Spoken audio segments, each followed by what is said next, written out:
doing that, because we need to be paying attention to the IDEOs and, you know, Peapods and other companies that have been here at one time but have since taken their businesses, you know, and moved to Chicago or moved to Skokie. And I think, again, human relationships can help us do that. You know, I certainly, if I'm elected mayor, would like to form something like they have in Chicago with, you know, sort of their World Business Council. And of course, Chicago is one of the leading cities in the world, but nonetheless, this is an attractive place. And I think, you know, taking people that are business executives and owners here in this community and having them really be ambassadors for us and for our, you know, future economic development is important. Okay. Ann, thank you. Yeah, thank you.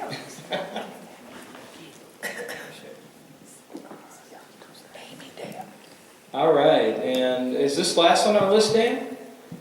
Last on the list? Oh, yes. Last on the list. Come on up, Amy Dale. And I also have stage fright. you're going to be fine. We'll get you.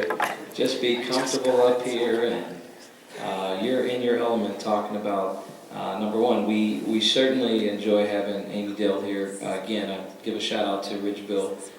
She started the Garden Table program, and she is fantastic. So Amy, tell us a little bit about your background and your history here in Evanston, and of course with Ridgeville with Garden Table. Go ahead. Very good. So I moved to Evanston when I moved back to the United States in 1990, and I've been in Evanston ever since. My sister lived here, so that's why I moved here. I'm originally from Milwaukee, Wisconsin, but my daughter went to Evanston Township High School and graduated from there, and my son currently goes to Haven Middle School. I have an organic sustainable landscaping company here in Evanston, and we're moving into a business space this year on Greenleaf and Wesley, and out of there we'll be doing conscious cinema night and growing organic edibles and natives and so on and so forth. But one of the things I love best, this is our 5th year of Garden to Table, which has been wonderful with Ridgeville Park District, and it's a 33-week-long class where we teach people how to grow their own food. Everything from composting to soils to you name it, and I'll keep this closer to me. Sorry. There you go. And it's been wonderful because it brought a whole group of people together who didn't know each other, who lived in the area. And after this class, they're all now gardening together and having dinner together. And as it was its own CSA, we grew enough that people could take home organic produce, and we had dinner together every night. And so that's been a wonderful opportunity. It's not a given, it'll be voted on in February, but I asked Ridgeville, since I'm involved with them, I would like to do a peace garden, basically, and they are considering giving me space in one of their tot lots. I forget which park that is, the name of it. And I'm hoping that part of it will also be a community garden. But I'm hoping I'm going to give my time and labor for this, hoping to get people involved in that, and I'm going to try and raise some money for it and get people involved in the community to do this. So. Now, how have you just viewed, in your view or perspective, community involvement? How's the community responded to what you've been doing so far? Well, the community has been wonderful and very supportive, and I think they're really excited about us going into our business space as well, and what's going to come out of that, and we'll provide education there as well. The community's been fantastic. So Steve, we've covered affordable housing. We've solved all our problems downtown. Now even our food sustainability problems are being put in front of you. What are some of your thoughts? You know, I mean, I'll just say that I think that what Evanston has done in regards to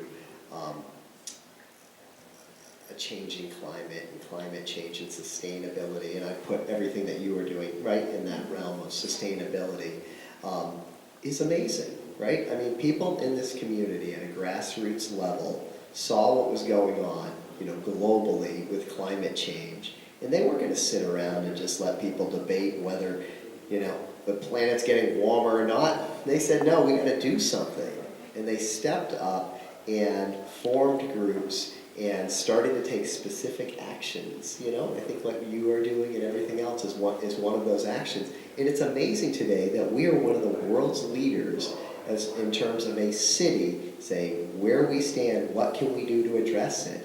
And there will be a day, and we will continue on this path. You know, I honestly think whether I'm mayor or whether one of the other 4 candidates is our mayor, in terms of continuing to be a steward and a leader in the world on, you know, addressing climate change from a community level, and we will be a carbon neutral community in a matter of time.